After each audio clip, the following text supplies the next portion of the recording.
Good evening, Captain Retired Matt Edwards. I'm here with the Observation Post Facebook weekly report for the 21st of July, 2022. Feeling better this week. Not tired, no aches and pains. Well, they come and go, but none right now. So, without further ado, I'll go through my list of things that I want to go through. I'm thinking I might have to go longer these days because I got an awful lot of items in a document that I call my draft ideas.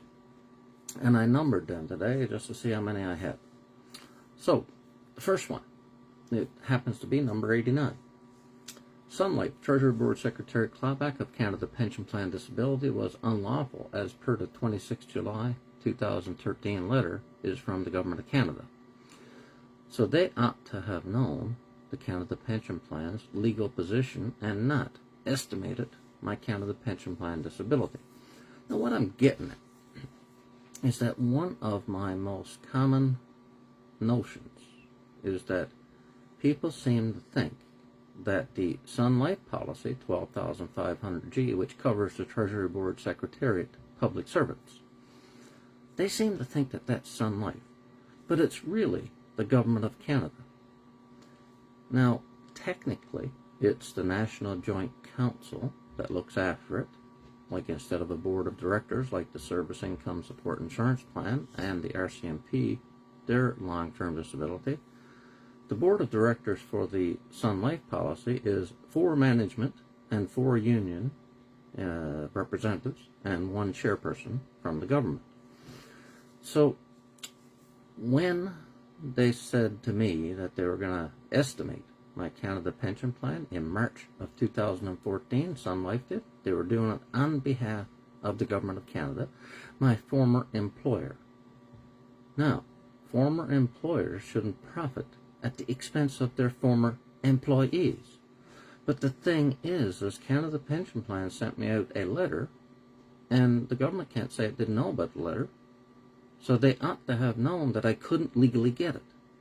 So if I couldn't legally get it, they couldn't estimate it.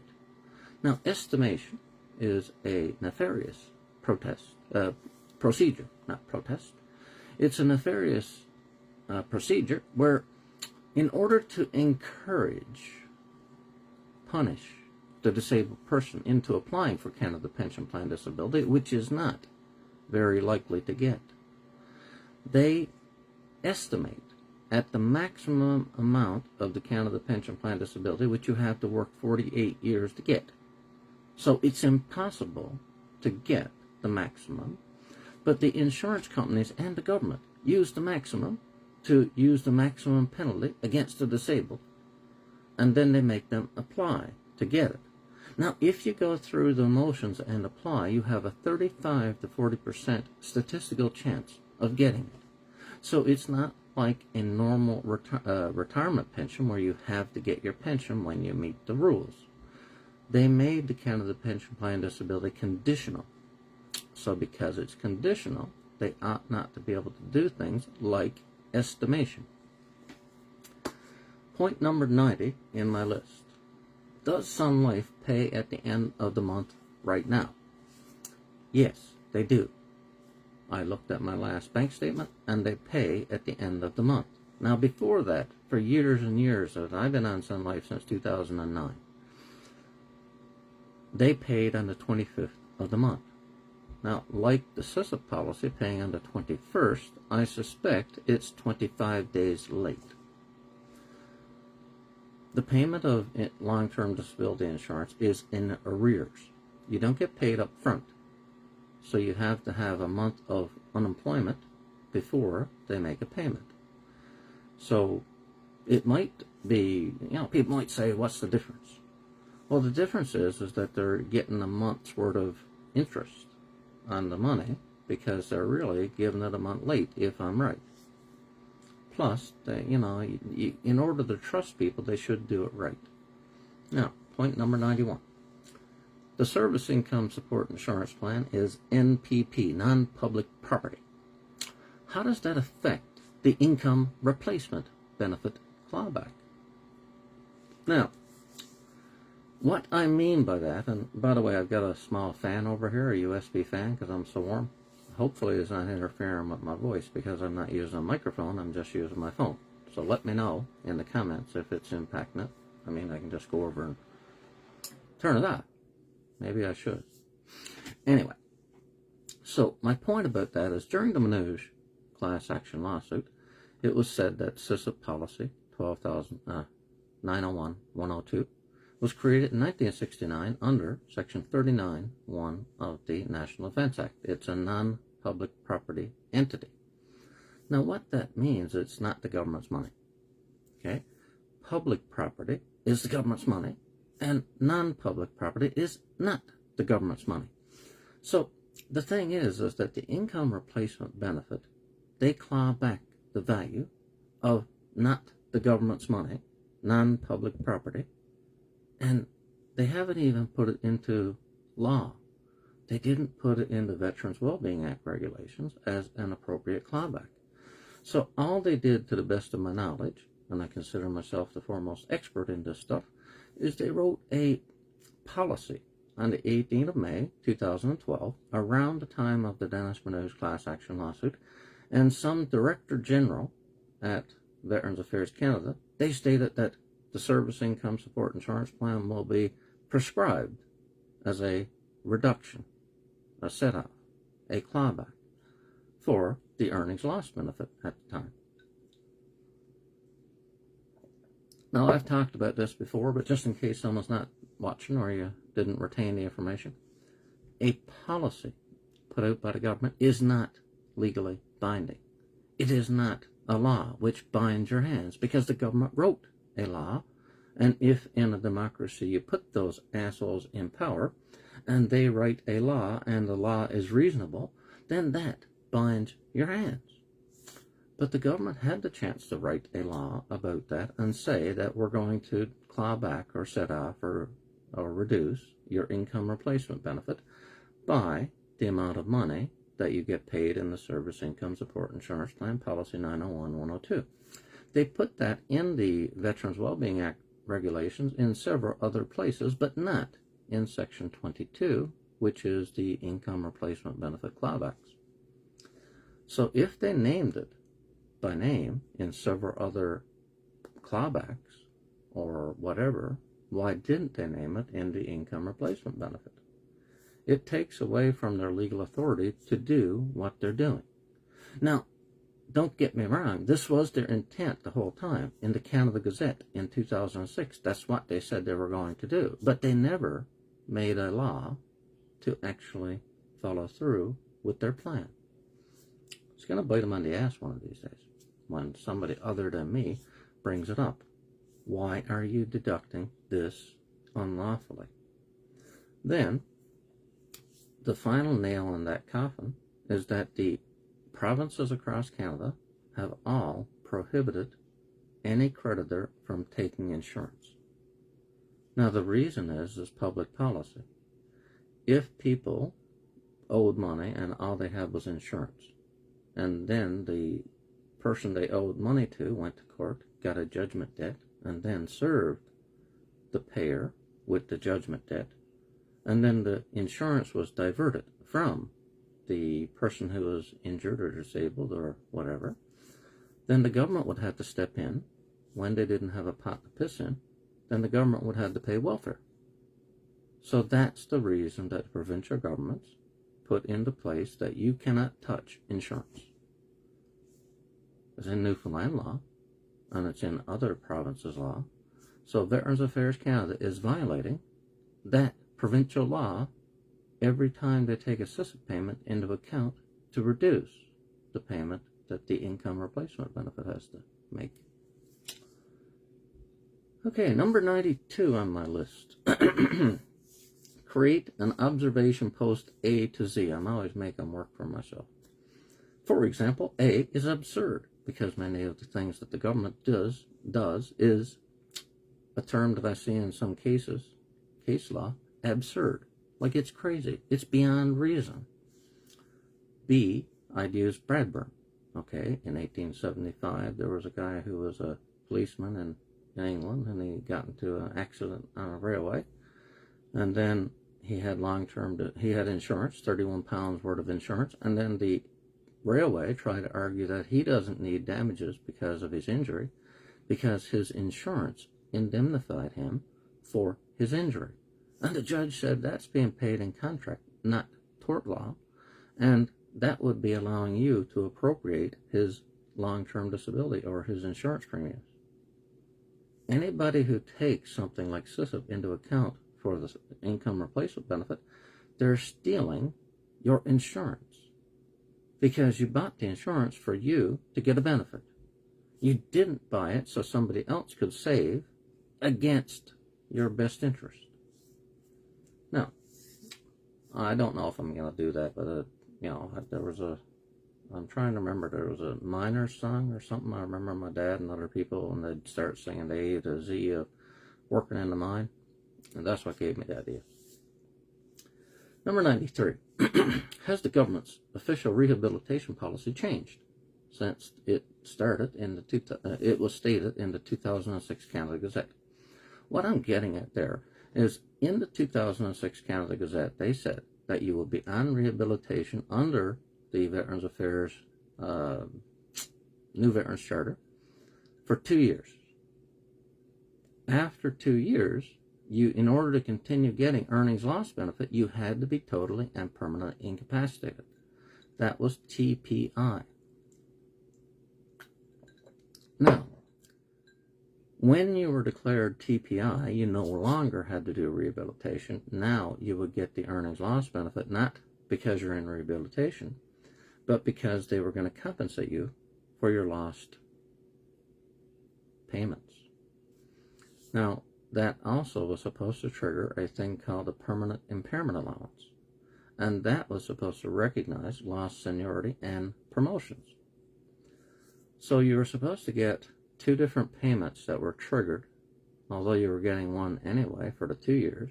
But in order for it to continue past 2 years and up until age 65, you had to be totally and permanently incapacitated. Now, that is the exact same thing, because they have these programs integrated, as the Service Income Support Insurance Plan's total disability definition. So each one of these departments has their own definition of total disability. The Service Income Support Insurance Plan has a much tougher definition than the Veterans Affairs or the Canada Pension Plan or the Canadian Forces Superannuation Act. In order to get CFSA past 2 years, you had to be unable to do each and every duty of all available jobs, any job imaginable. So that's a very, very strict definition. It's insane. That's where that word absurd comes in, because you can't expect someone that has a grade 6 education to get a job as a teacher or a doctor or a lawyer or something. They just can't do it educational wise. So that's not realistic. There was a case about the Canada Pension Plan about this, and it was called Villani, Federal Court of Appeal 2003. And that was about that there were some regions of the country that were operating and giving out Canada Pension Plan disability differently than other regions. And one of the things about it is that they weren't being reasonable about it. Like, instead of just looking at it on paper, you can still do this and this and this, and therefore you're not disabled, they were supposed to use reality. Like, were there any jobs available even? Right? They can't say you can still work if there was no jobs in the economy. Anyway, number 94. Law must limit it being open to interpretation. I had changed that today, that one point, because I had said law must never be open to interpretation. But that's in a perfect world. Laws sometimes are written and they're ambiguous, and then they need to be interpreted. But if you're the government and you're writing a law, you are supposed to write laws that are clear and able to be followed. So that's what I was thinking about there, is this idiot I have for a member of Parliament, Seamus O'Regan. In 2017 or 2018, I presented him with a 2-page document outlining how the government of Canada has been breaking the law with regard to clawbacks. And before he asked me to provide that 2-page document to outline my points, he stated to me that laws are open to interpretation. Now, if a law is open to interpretation, then that means his pension for life is open to interpretation, because he brought a law in 2019 about veterans, and it's open to interpretation by his own words. So anytime Veterans Affairs says that you don't qualify or something because this is the way it's supposed to be, you say to them, well, you know, the minister told Matt Edwards one time that the law is open to interpretation. So, you know, I interpret what you're telling me differently than what you're interpreting it as. Let them squirm on that. Now, I'm sure they'll say he was wrong. Well, he was the minister. He brought in the pension for life. He changed this and that, and he got rid of the career impact allowance supplement, for example. He got rid of the cost of living allowance protection that was in the new Veterans Charter. Well, explain yourself. They are supposed to, in a democracy, make laws that are reasonable. You are not supposed to just lord it over people because you got elected. You are supposed to make laws that make sense. If you can justify it, then, you know, you can make sense of stuff. But if you just say, well, you know, this is because we got elected and this is what we said, this is the law, you have to obey it, then you have written an unreasonable law. It's not constitutional. Section 52 of the Constitution, I believe, says that laws, you know, have to be reasonable. I don't know where they get off. Now, the funny thing is I was talking to McKinnis Cooper a couple of years ago, in 2016, and I asked them to handle my case where they were double dipping, you know, Manulife and Sun Life were both taking the Canada Pension Plan disability into account. And the lawyer, I can't remember his name, I think it might have been Eddie, something like that. He said to me, well, the government can do whatever it wants. Well, they can within reason. If, for example, they make a law that's within their jurisdiction and it's reasonable, then they can do whatever they want. But if they write a law that's not within their jurisdiction, like if it's in the provincial jurisdiction, like, you know, if it's about property and civil rights, then they can't write a law about it. And therefore, clawbacks, for example, are unreasonable and unconstitutional because they're affecting veterans, disabled veterans' property rights. Now, if the provincial government wrote a law about that, that will be within their sphere of jurisdiction. But the federal government wrote the Veterans Wellbeing Act Regulation, Section 22, and they put in there things that affected your property. Like the Canadian Forces Superannuation Act, which was ruled to be property in the 1990 Clark versus Clark Supreme Court of Canada decision. It was said, is this Canadian Forces Superannuation Act pension, is it income or property? It was a binary choice. The Supreme Court of Canada ruled that it was property and not income. Now, that means that when the Canadian Forces Superannuation Act amount is taken into account to reduce the income replacement benefit, they are taking the veteran's property that was saved up during their career, and they're taking a person's reduced Canadian Forces Superannuation Act pension because they got injured in the service of Canada, and therefore they never got to contribute to the pension for up to a maximum of 35 years. So not only are they losing the amount of pension they would have been higher if they hadn't got injured in service. Remember, the income replacement benefit is only paid to people who got in service, hurt in service. So if you get hurt in service, you get a reduced Canadian Forces pension. That reduced Canadian Forces pension, if you had more than 10 years, which is a vesting period, that reduces the income replacement benefit. Now, if you get the Canada Pension Plan Disability, you get a reduced Canada Pension Plan Disability because you didn't serve 48 years and get the maximum Canada Pension Plan. And then that further reduces the Canadian Forces pension because of the fucking bridging. And then it also reduces the income replacement benefit because Veterans Affairs don't have enough clue to realize that somebody else took it into account. They don't have the right to take it into account. They might have wrote a law that said they can take it into account, but that law, first of all, ignores the Canada Pension Plan Act, Section 65(1). Secondly, it ignores Financial Administration Act, Section 67. Thirdly, it ignores the common law that pensions are property. The Canada Pension Plan is a pension, so therefore it is property. So you cannot take a disabled person's property into account to reduce another payment. You just can't. It's not equitable. It's not legal. It's not fair. But they do it anyway, and they rely on the fact that the government is doing it, so everybody believes that it's legal. Everybody believes it's fair. People think that they can't get too much money. Now, where did that notion come from? You're not getting the money like all from the government. First of all, the Canada Pension Plan is not government money. The Canada Pension Plan is an act brought up by the government, written by the government, but it is wholly funded by the contributor. So we make contributions, and Canada administers the program, but Canada doesn't underwrite it. Canada doesn't subsidize it. So it only, what is it their business that we have 2 or 3 different properties? Insurance is property as well. So the Service Income Support Insurance Plan is our property. So Veterans Affairs shouldn't take our property into account to reduce the income replacement benefit. Everything is slanted, skewed against the disabled person.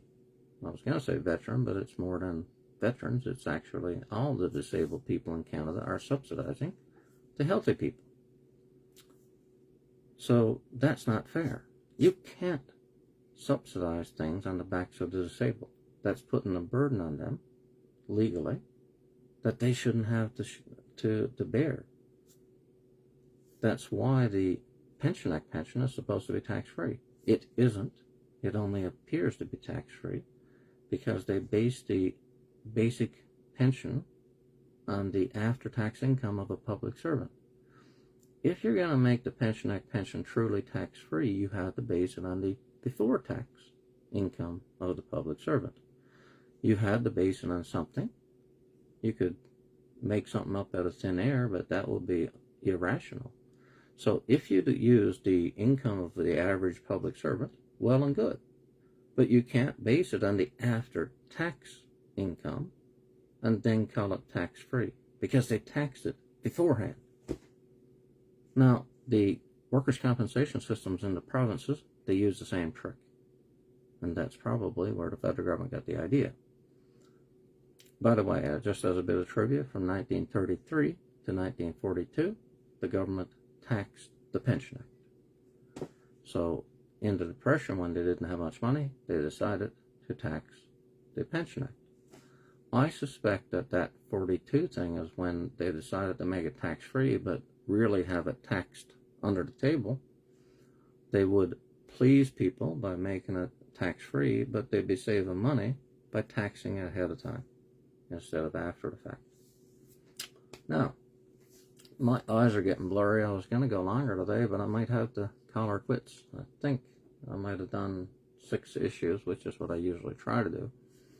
Might try one more because I want to try to catch up because I was taking a couple weeks off. I might try to do more nights instead of, to try to catch up. Anyway, let me do one more. Okay, number 95. Government rules out equity in law, so clawbacks have no legal basis. For example, Canadian Forces Superannuation Act, Section 83, that rules out clawbacks in law and equity. Now, why did Parliament use those words?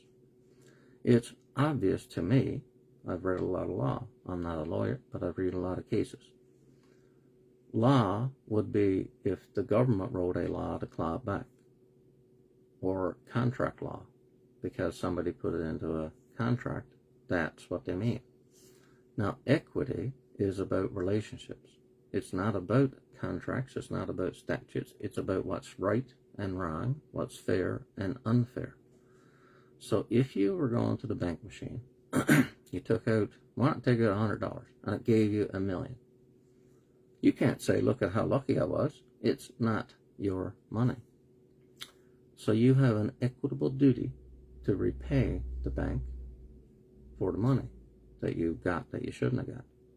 So you don't need a contract. You don't need a law. All that is required is fairness and justice. Now, it might take a court case where the bank might have to take you to court in equity and make you give it back. But my point is that that's why they say equity in those laws. Now, the thing is that equity is important, and subrogation, which is a legal term, and it's related to clawbacks, that is said to be a creature of equity. So it doesn't rely on laws or contracts. So if somebody wants to claw back something from somebody else, they just have to show a fair reason for it. That's all they need. They don't need a contract. They don't need anything in writing. All they need to do is have a good case. The government doesn't have a good case for stealing our money because, first of all, how is it equitable to steal the property of a disabled veteran or person simply because they want to save money? How is that fair? And then they'll say, well, this is the way it's always been done. Well, just because they got away with it for all these years doesn't mean they should be allowed to continue doing it. That's just the way it is. But I came across, and I can't find a reference right now, but I came across a reference that I think it was about Veterans Affairs, and somebody was doing a report up on them, and they said they thought that equity was mysterious. Of course it's mysterious. These people don't have a clue about justice and fairness. All they think is that if it's legal, it's okay. Well, if you treat someone unjustly, unfairly, and it might have been legal, well, you take it to a court of equity. You show to the judge these people acted legally. You know, they took the money into account, the Canada Pension Plan. They took it into account first under Section 15.2b of the Canadian Forces Superannuation Act. That's the first instance. Secondly, under Section 24b of the CFSA policy, the Canada Pension Plan was also taken into account at another national defense entity. Thirdly, since 2006 and the earnings loss benefit came in, they have taken the Canada Pension Plan into account at Veterans Affairs. So, Judge, is it equitable for to get $1 in Canada Pension Plan disability and lose $1 off the Canadian Forces pension, $1 off of CFSA, and $1 off of Veterans Affairs earnings loss benefit? Obviously, the answer is no, you can't do it. It's not fair. See? Now, if they have been smart enough to divide up that dollar into 33 1/3 cents each, it might be different. But even that wouldn't be fair because property, pensions are property. See? So is it fair to penalize a person for being successful and having several pensions? They got a Canada Pension Plan because the government set up a plan, and you put away money, sucked it away, and therefore you have a pension. You put away money into the Canadian Forces Superannuation Act pension, you have property, and therefore, you know, that's successful. You made do for yourself. You put away money for the future. They would have you get less compensation for your injury in military service because you are disabled, but you own property. This is fucking insane. And people think that the pensions are income. Well, I thought about this the other day. It's sort of a new idea. What about when it's in the pension? You're serving in the military. You're putting money into a pension. Now, if a pension is income, then is that income in the year that you're still working and getting income for your service? See, this is the thing. Pensions are very complicated. I try to make it as simple as possible. But when they're vested and you can't touch it, I mean, that's your property. You're putting away money for the future. You're putting money in the bank, and when you get out, then you draw on it. But you're not getting income from the current service for the employer. You're drawing down the money that you socked away when you were serving. It's that simple. But it's taxed under the Income Tax Act. And that's what my member of parliament staffer said to me. Matt, if you're worried about pensions being property, now, first of all, as an interjection, it isn't my idea. It is the Supreme Court of Canada's idea in the Clark versus fucking Clark case in 1990. So it isn't Matt's bright idea. Matt simply can read. So if I can read, then how come they can't fucking read? And instead of them saying, how come you're saying it's income, Matt, well, why don't they do their own research or something and figure it out? It just so happens that it's taxed under the Income Tax Act based on technicality. The government decided to try to encourage people and employers to have pensions. So they made the contribution to a pension tax-free. I'm not so sure they were trying to encourage people to get a pension. I think they might have been trying to make more taxes, because the money you get in a pension is probably going to be a lot higher than the money you made back in the days when you were making a contribution. Now, if they had taxed it at the time that you made a contribution, they wouldn't be allowed to tax it on withdrawal, because Canada has a policy against double taxation. So if they tax it on contribution, you can't tax it while it's vested, and you can't tax it when it's being withdrawn. Now, if you decide to tax it when it's vested, you might decide not to tax it on contribution, but maybe you decide to tax it when it's vested. Then you can't tax it on withdrawal. Now, if you're going to tax it on withdrawal, you can't tax it when it's vested, and you can't tax it on contribution.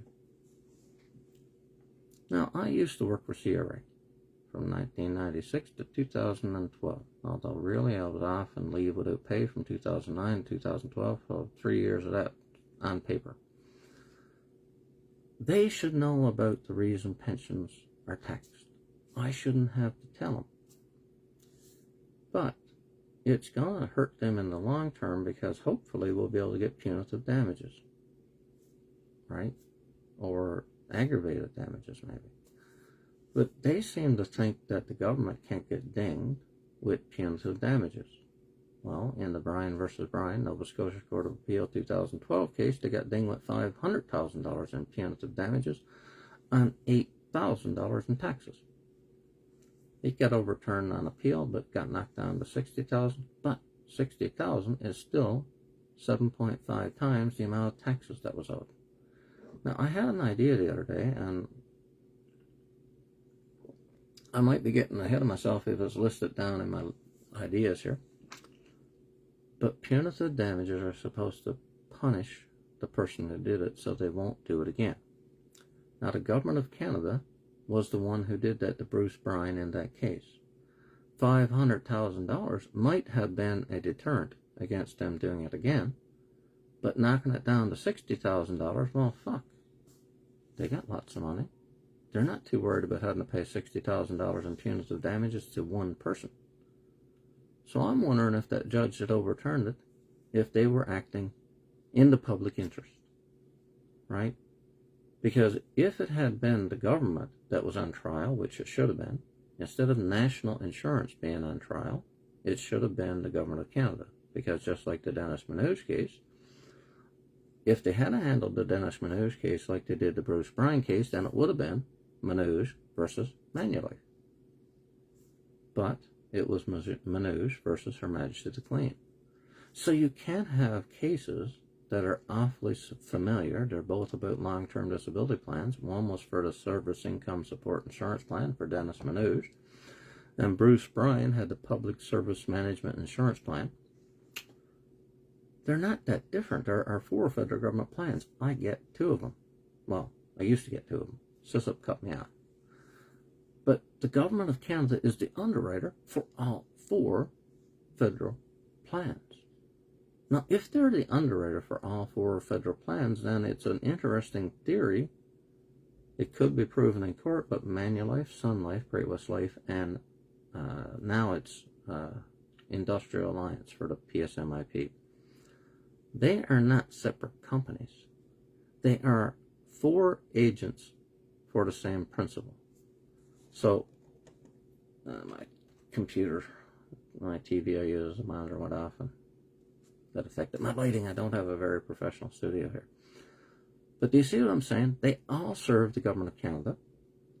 Now, they might have their own business in other areas, but for these 4 federal government long-term disability plans, they are related parties.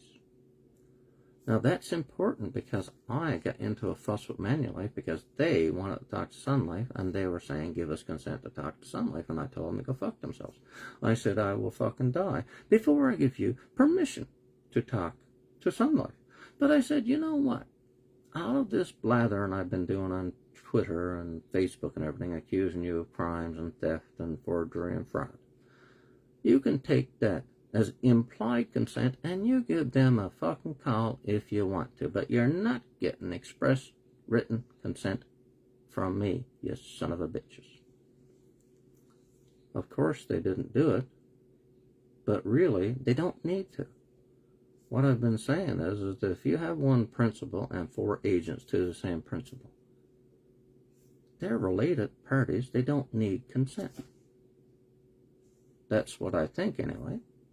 Anyway, I was trying, that fan made a bit of a difference. I'm getting a bit too hot here. But I'm going to try to keep on track. I might do extra, instead of just Thursday, maybe I'll try to do extra days to catch up in these points. Because, I mean, life is short. One of the things that got me, thinking recently, I mean, I've been talking to the member of Parliament for 7 fucking years. 7 years. Now, I put them on notice a few days ago. And I told them I was going to come over and I wanted to see what they've been doing.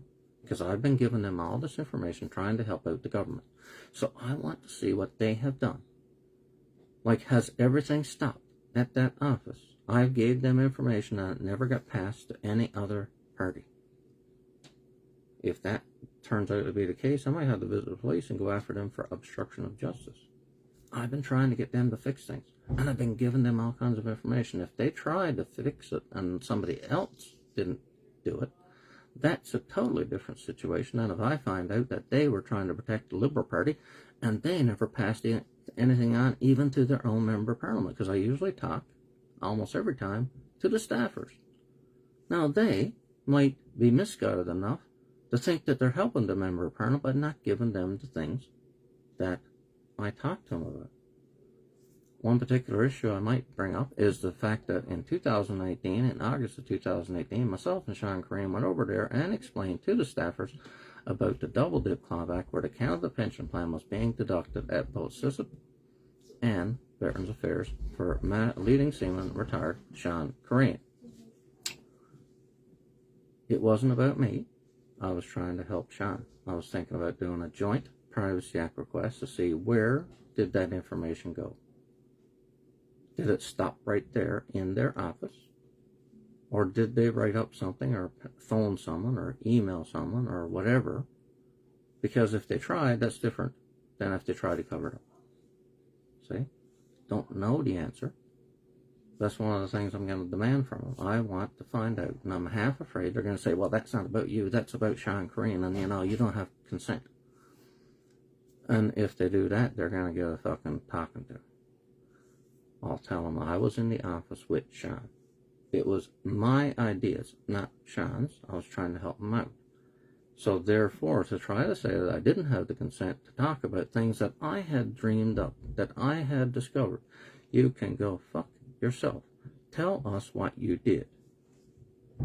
I'm not looking for stuff on Sean. He gives it to me voluntarily.